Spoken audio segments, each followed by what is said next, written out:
নমস্কাৰ আমাৰ চেনেলটোলৈ পুনৰ এবাৰ আপোনালোকক স্বাগতম জনাইছোঁ। আজি বহুদিনৰ মূৰত মই আপোনালোকৰ মাজলৈ লৈ আনিছোঁ ফ্ৰুট কেকৰ ৰেচিপি এটা।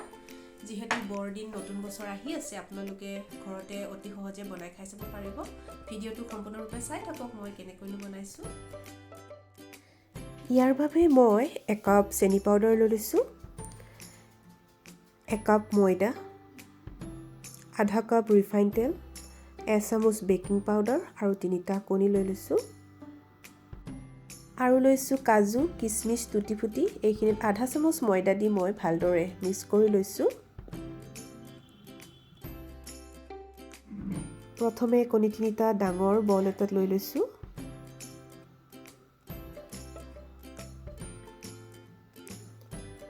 তাৰপিছত চেনি পাউডাৰখিনি দি দিছোঁ। এতিয়া ইলেক্ট্ৰিক হেণ্ড ব্লেণ্ডাৰৰ সহায়ত এইখিনি মই ভালদৰে মিক্স কৰি লৈছোঁ।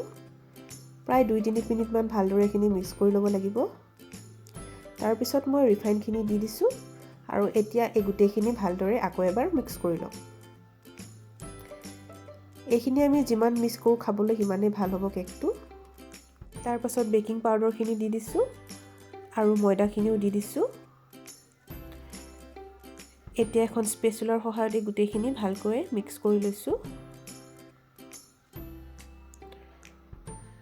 ভালদৰে মিক্স কৰি লোৱাৰ পিছত মই আকৌ ইলেক্ট্ৰিক হেণ্ড ব্লেণ্ডাৰৰ সহায়ত এইখিনি আকৌ ভালকৈ মিক্স কৰি ল'ম। প্ৰায় 1-2 মিনিটমানহে আমি মিক্স কৰি ল'ব লাগিব, বেছিকৈও মিক্স কৰিব নালাগে।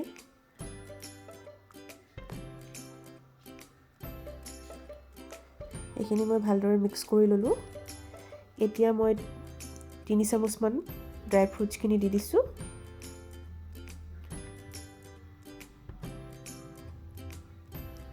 আকৌ এইখিনি ভালদৰে মিক্স কৰি লৈছোঁ। এতিয়া হাৰ্ট শ্বেপৰ কেক টিনখন লৈ লৈছোঁ। তলত মই বাটাৰ পেপাৰৰ তেল লগাই লৈছোঁ। এতিয়া মই কেকৰ বেটাৰখিনি দি দিছোঁ।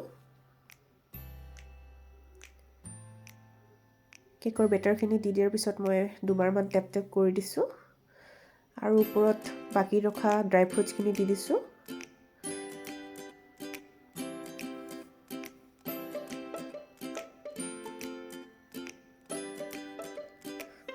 শেষত আকৌ এবাৰ দুবাৰমান টেপ কৰি দিছোঁ।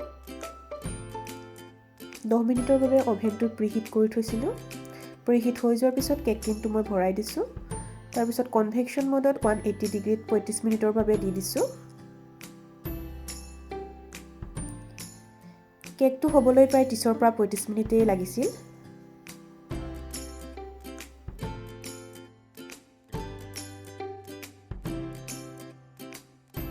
কেকটো হোৱাৰ পিছত ঠাণ্ডা হ'বলৈ দিছিলোঁ আৰু ইয়াত ঠাণ্ডা হোৱাৰ পিছত কেকটো দেখিছে নহয় কিমান ধুনীয়াকৈ ফুলিছে। তাৰপিছত এখন ছুৰীৰ সহায়ত কেকৰ কাষটো এইদৰে কাটি দিছোঁ যাতে সহজে ওলাব পাৰে। আৰু বাটাৰ পেপাৰখনো মই এইদৰে এৰুৱাই দিছোঁ।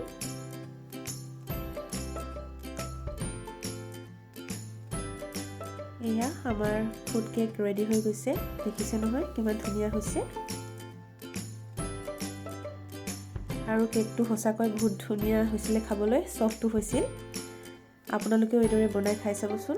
আৰু আমাৰ যদি ভিডিঅ'টো ভাল লাগিছে লাইক, কমেণ্ট, শ্বেয়াৰ আৰু ছাবস্ক্ৰাইব কৰিবলৈ নাপাহৰিব।